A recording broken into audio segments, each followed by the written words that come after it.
The first reading is from Matthew 27 and is verse 45 to 50. The death of Jesus. From noon until 3 in the afternoon, darkness came over all the land. And about 3 in the afternoon, Jesus cried out in a loud voice, "Eli, Eli, lema sabachthani," which means, my God, why have you forsaken me?" When some of those standing there heard this, they said, "He's calling Elijah." Immediately one of them ran and got a sponge and filled it with wine vinegar, put it on a staff and offered it to Jesus to drink. The rest said, "Now leave him alone. Let's see if Elijah comes to save him." And when Jesus had cried out again in a loud voice, he gave up his spirit. The second reading is from Hebrews, chapter 4, verses 1 to 11.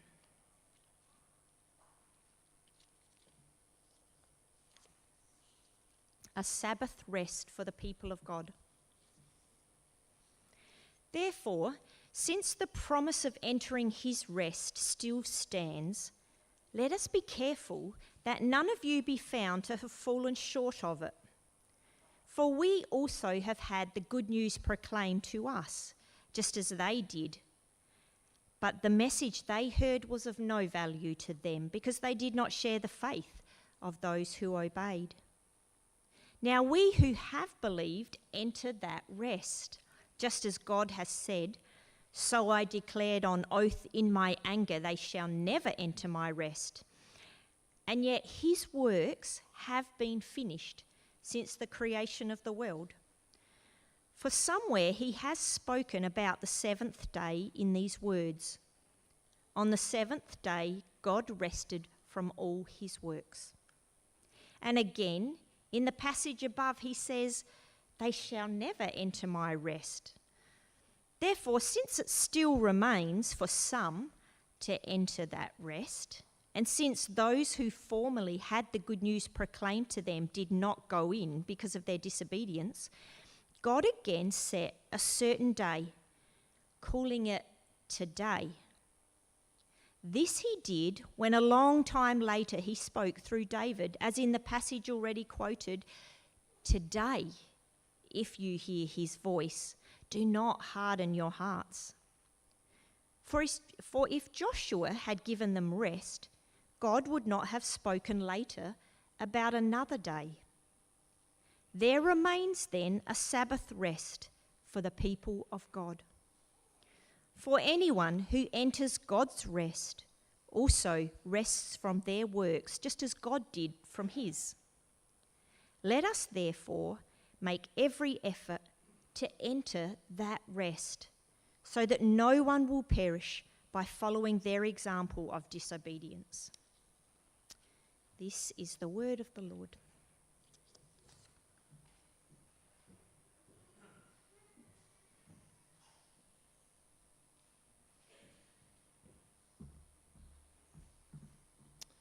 All right, well, there are notes that you can follow if that's helpful to you. Not everybody finds that helpful, but it's there for those of us who need them and would like them. And there's also some resources at the end which you might find helpful, particularly if you want to follow through on this topic today throughout the rest of the week. I meant to say two things myth-busting about what Engage Work Faith was. It's not city only. We're on about work, not the city necessarily, and we want to help people in the workplace. The other thing is we're regional. So we've actually started groups in regional South Australia for the first time in the last 12 months, and we're very, very keen to work with anyone who's in the workplace. So to help me this morning, so I know where to pitch, hands up if you run your own business down here. Okay. Hands up if you're retired down here. All right. Hands up if you work for an employer. Okay, that's so helpful for me so that I don't pigeonhole who you are. All right. Well, why do we need to think about rest? It's one of the greatest themes in the Bible. It starts in Genesis and it closes in the book of Revelation, and it's all about, one of the biggest themes is about God securing rest for those who turn to him. Second reason why we need to look at this. We're living in a hurry sickness world. As technology gives us greater capacity and we can do more and more and more, Christians just imbibe this into their lives without necessarily filtering it. I've been part of a series of workshops with some Christian leaders around Adelaide this year, trying to improve our prayer lives, with a presenter, Dr. Peter Adam, who, after 40 years of looking after ministers and helping them, has made this uncomfortable observation of the modern church, where he says we may love God deeply, but we just don't know how to sit with God anymore. The Old Testament teaches us to delight in the Sabbath. It was designed to remind God's people that they were no longer slaves in Egypt, and that they were free now. And they didn't have to go back to that world of enslavement, which we saw so clearly if we had have dragged half those things across the stage. By the time you get to the New Testament, though, the Pharisees have just really distorted this, and what was a sign of rescue for God's people has become a rod for their own backs. As parents, if you're a parent here, one of the greatest legacies that you could leave to your children about the faith is learning how to rest in God. I ride my bike to the city each day.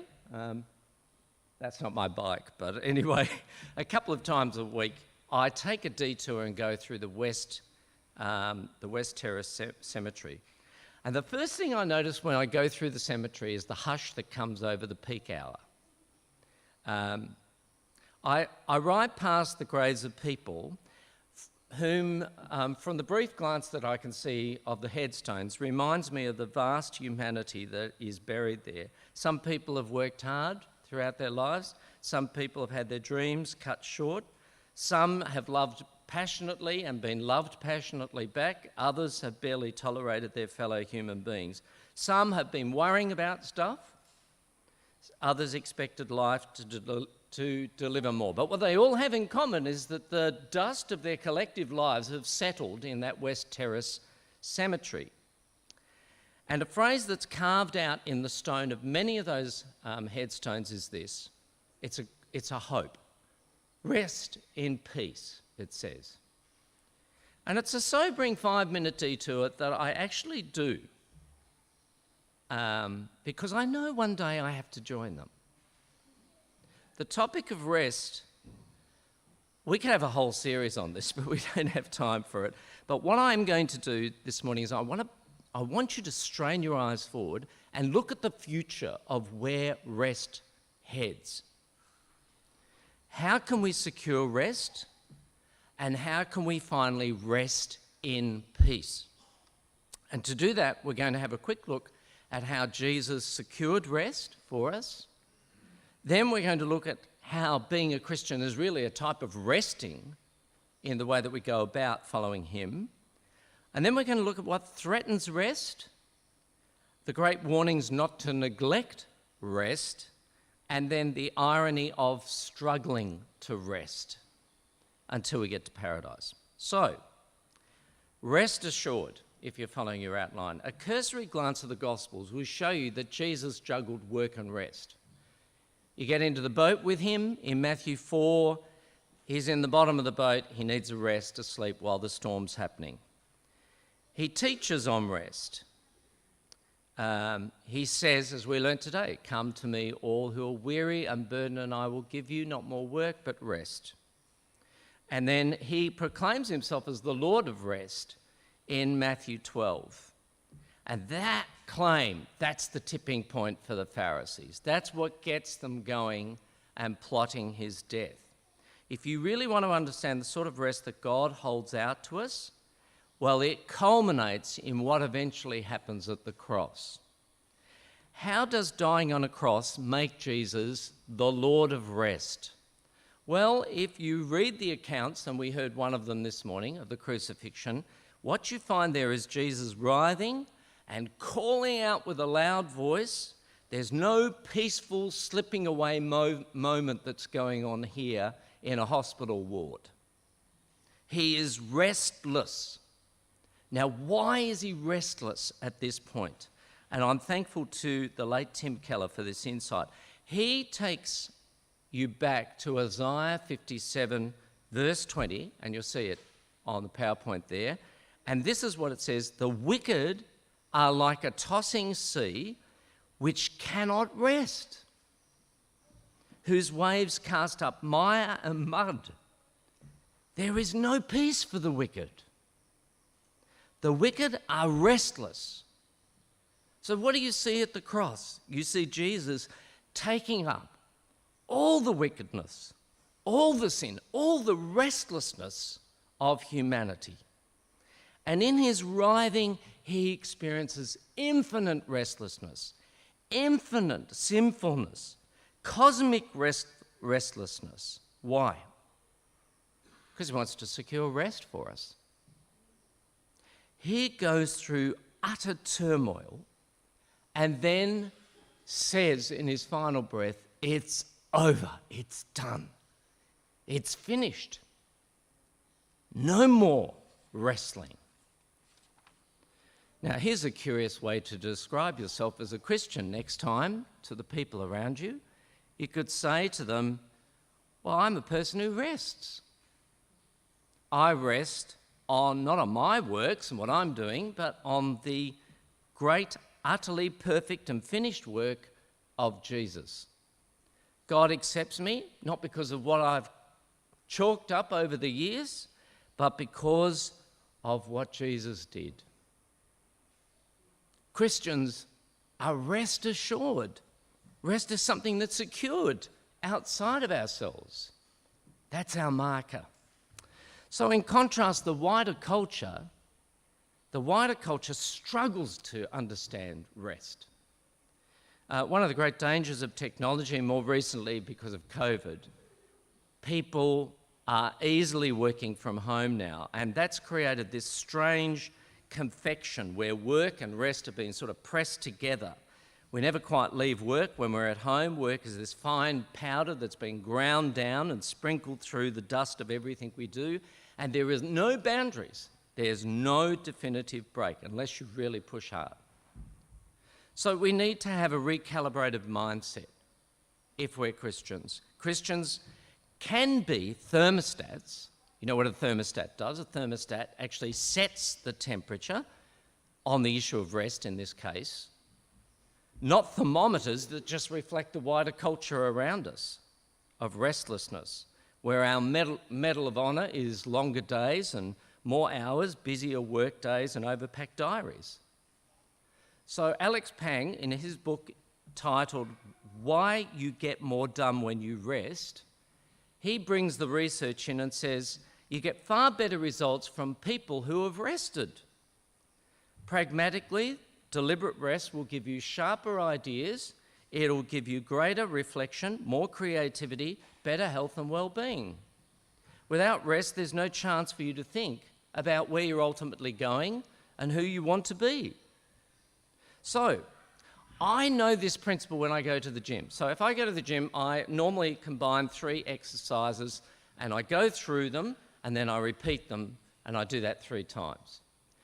If I don't measure the rest at the end of the first 3, the exercise gives less and less back. It becomes increasingly ineffective if I don't have that rest after the first 3 and the second 3 and the third 3. You know this principle in life. If you grow veggies and you have raised veggie beds, if you leave one fallow for one season, it'll give back to you in a way that it can never do if you just try and pump it and pump it and pump it year and season after season. You know the difference between roasting a meat and leaving it on a bench for a little while before you serve it and allowing it to rest. We know this in the world, But at the same time, we think we can live without night and day and the seasons and the rhythm of the week, and the whole thing becomes a constant twilight for us. Kevin DeYoung, in his book, Crazy Busy, points out that we get 2.5 hours less sleep on average per night than our counterparts in 1923. We've shaved it down that much. Theologian Don Carson lists sleep deprivation as one of the 6 possible causes of doubting in God. So sometimes the godliest thing you might be able to say to another Christian is go and get a good night's sleep. Listen to the caution of Psalm 127, verse 2. In vain you rise up early, in vain you go to bed late, toiling for food to eat, for he grants sleep to those he loves. When you go to sleep, in effect you down tools, you say, I'm not God. I'm going to leave it to the one who is. Now, more than just struggling, the world is trying to erode any impact that Jesus had through his death on the cross and the rest that he secured. And so in the book of Hebrews in the New Testament, the Christian life gets depicted for us as this sort of long journey with a goal at the end of reaching a rest, having a rest.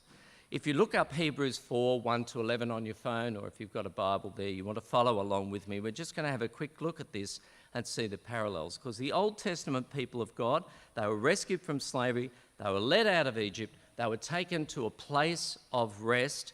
It was a dangerous journey along the way. They had to go through a wilderness. The people wavered in their trust that God was going to actually give them a rest and a home in the end, and that prolonged their unhappy journey, resulting in a whole generation dying in the wilderness. Now, what's the point of the story to the people who got this, the Hebrews, so to speak, thousands of years later? Well, they were in a wave of hostility where Christianity was a new fandangled religion, and the pressure, the blowtorch was being applied to them. And they thought, look, we'll just slip back under the cover of Judaism for a while because, people know what that is, but they have no idea what Christianity is. And that will help us. But the person who wrote this letter knows that that would be a complete denial of everything Jesus had won for them.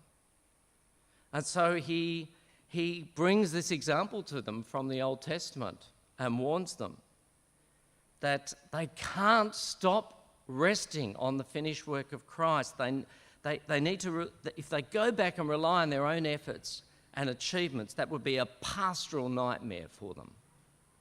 So Hebrews 4 unpacks 3 key truths about rest that take you well beyond the Israelites going through the wilderness in the Old Testament.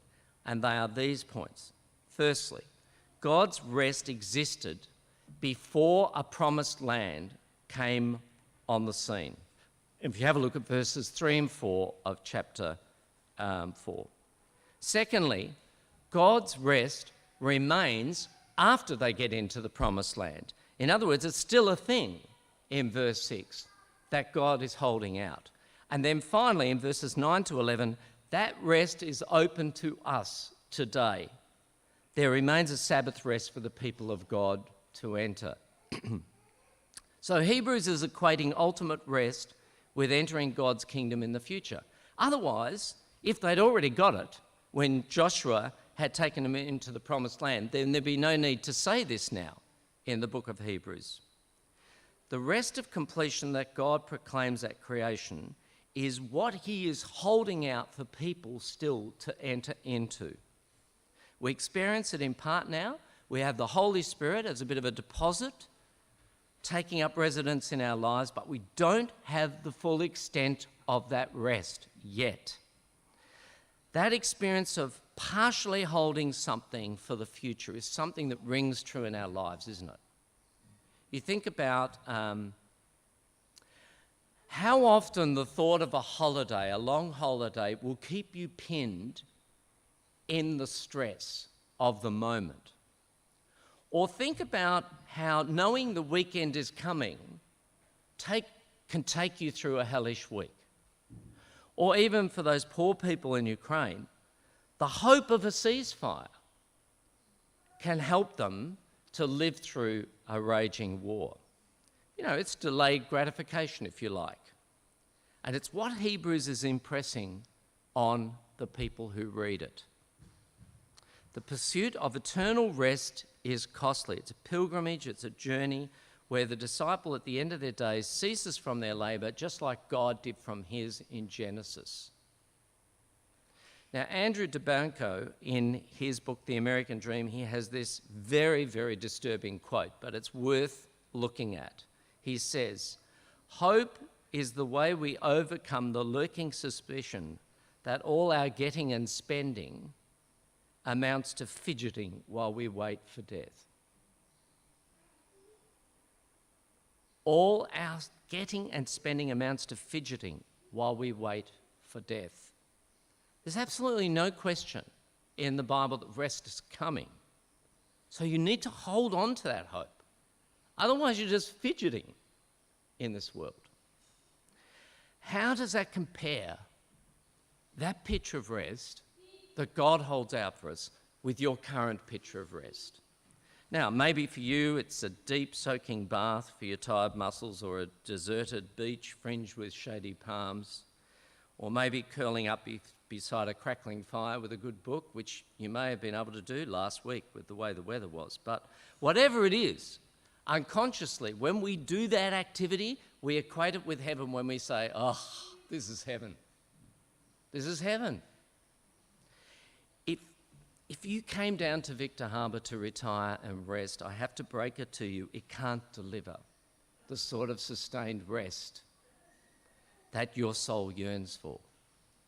The sort of thing that Tim Keller describes as the deep inner machinery wired in our DNA, constantly murmuring for eternity. God's picture of rest eclipses what we often settle for, and then we realise falls far short of our expectations. C.S. Lewis captures it like this. He says, "We're half-hearted creatures fooling about with drink, sex and ambition when infinite joy is offered us, like an ignorant child who wants to go on making mud pies in a slum because he cannot imagine what is meant by the offer of a holiday at the sea. We're far too easily pleased. Far too easily pleased." Hebrews pictures rest as costly.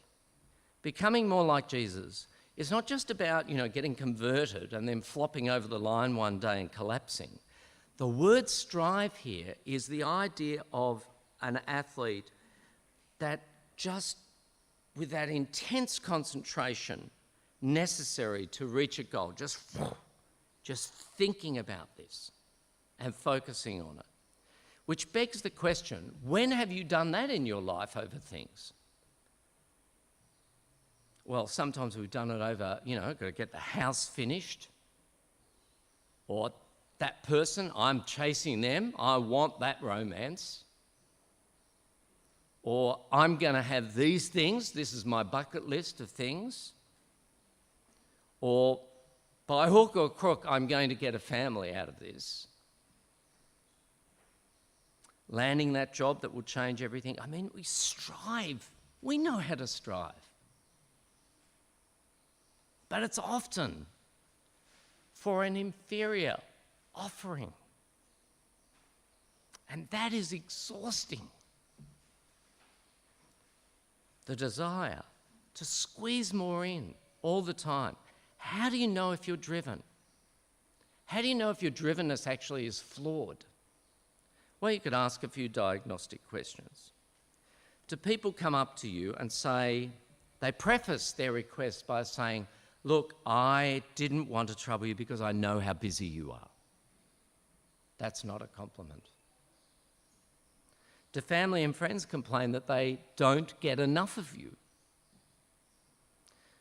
If you've got young children or if you've got grandchildren, do you have time to pray for them? Do you have time to even pray for yourself? Do you stop and eat together with other people at least once a day? Life teaches us the dangers of neglecting rest. I mean, you end up with shallow relationships, health risks, addictions, Hebrews just simply takes the negative results of human beings failing to take proper physical rest and applies it brilliantly to the spiritual dimension, and warns us not to miss out on appropriating God's ultimate answer to human restlessness. Verse 11, let us therefore make every effort to enter that rest so that no one will perish by following their example of disobedience. The Christian life, it's a day by day, it's an hour by hour proposition. Trusting, resting on the promises of God until he takes you home. You've got to have that vision in your head. You can't let other things airbrush that out. It's choosing ultimate rest over a life of restlessness. So how can you secure that sort of rest? Keep working it out with other Christians. I mean, keep talking about this. Brainstorm. How are you resting? How are we putting work in its place? How are we dealing with the distractions that take our eyes off the future? How do we keep ourselves from being overwhelmed by what we're doing? Start trying to practice real rest now. It's not enough for you to work like a demon and then go and take time off like that. It means fewer goals. It means not trying to do everything. Maybe saying no to some things because you sense that if you say another yes, it's going to take your eyes off Jesus ultimately. One person tells me that they can say no sometimes to Christian ministry stuff because in their head when they say no, they remind themselves of what they've already said yes to and put priority on. Thirdly, make yourself accountable in a busy patch of life. We all have them. You know, you might have to finish off a house, or you might have to start a business, or you might be in a new role, or you've got a big project to do. And it's going to require overwork for a period of time. I don't know, 6 months or 24 months or whatever it is, but make yourself accountable to other people who love you and who are honest with you. And say to them, if I'm still doing this after the time's over, I don't want to make this pace normative in my life. Bring me to account on it. Remind me of what I said. Finally, build unstructured time into your life that's unplanned, undiarised, just time where your body, your soul, and your mind have a chance to free will and things can bubble to the top that otherwise you may never be aware of. So several years ago, I preached at a service at Trinity City where the Governor of South Australia was a guest. And that weekend, she'd been touring the Eyre Peninsula where there'd been horrific fires and loss of life, if you remember that. While I was preaching, I saw her in the front row starting to sob. And afterwards, in an awkward sort of way, I went up and I said, look, what was it in the sermon that triggered that? And she said, nothing. Nothing. It's just the first time in a really, really busy week, I've had a chance to sit, and it's sort of all caught up with me.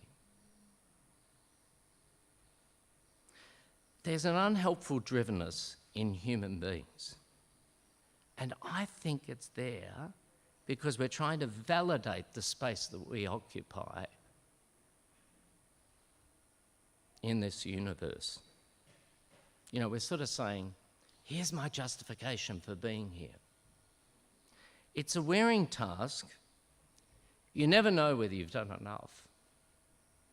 And you keep proving yourself and to those you love and to even your enemies. Surely there's a better way that doesn't enslave us all over again. Am I truly resting in what Jesus worked so hard to secure for me? We all know the story of the man who built his barns because he had a big crop. You know, fantastic work ethic, but what does Jesus say of him? He's a fool at the end of the day because his striving needed to be focused on the right things. Entering rest that Jesus secures for us at the cross, to appropriate that, it requires persistence and focus and a not slipping back into a flawed and inferior offering. As Christians, we need to be advocating rest. You know, in a place like Victor Harbour, as Christians, this is your topic. This is what you need to re-clarify to people. It's our point of difference, why we're resting. It's an outworking of how God liberates us and rescues us. Earlier this year, I helped out a mate who was moving into his holiday house down here, his family home. So he needed some help with some stuff, so I came down. As a thank you, the next morning after we did all the moving, he said, I'm going to take you out fishing because you've never been fishing, you don't know about it, and it's what I do. I love fishing. So he took me to Petrel Cove, just down here, to fish on a beautiful March morning. It was a picture-perfect day. The sun was rising over the water. It had just enough warmth in it that we could sort of wade in and not, sort of be sitting there going, at first thing and at 6 o'clock in the morning. And we were there waist deep in water, learning to cast a rod. I was anyway. And the fish were biting, and we just kept loading that bait on and casting out and bringing them in. They were yellow mullet, and I could see them out. Every time the swell came up, you could see just this massive school of fish just glinting and swimming in the sunlight. It was an amazing moment, and I remember, even though the person I was with wasn't a Christian, I remember thanking God aloud, unconsciously, for his amazing creation, for providing like this, with this fresh fish for breakfast, and just drinking in this magical moment and I remember thinking about it for weeks and weeks and weeks afterwards. I think if I had to describe to you what heaven would be like, partially for me, it's something like that day and place. It's the closest thing. And to think when it was dark and we headed off and we were getting all the stuff together, inside I was whinging, why do we have to do this? Maybe you need to take a walk, this week. And rediscover your rest. The closing pages of the Bible say, "Blessed are those who die in the Lord, for they shall rest from their labours." Now, that tension that we have now between work and rest, it's going to get resolved. And we will kick back one day and we'll reflect on what's been done for us, and we'll join the chorus at recreation with God and we'll say, this is good. This is really good. Let's pray.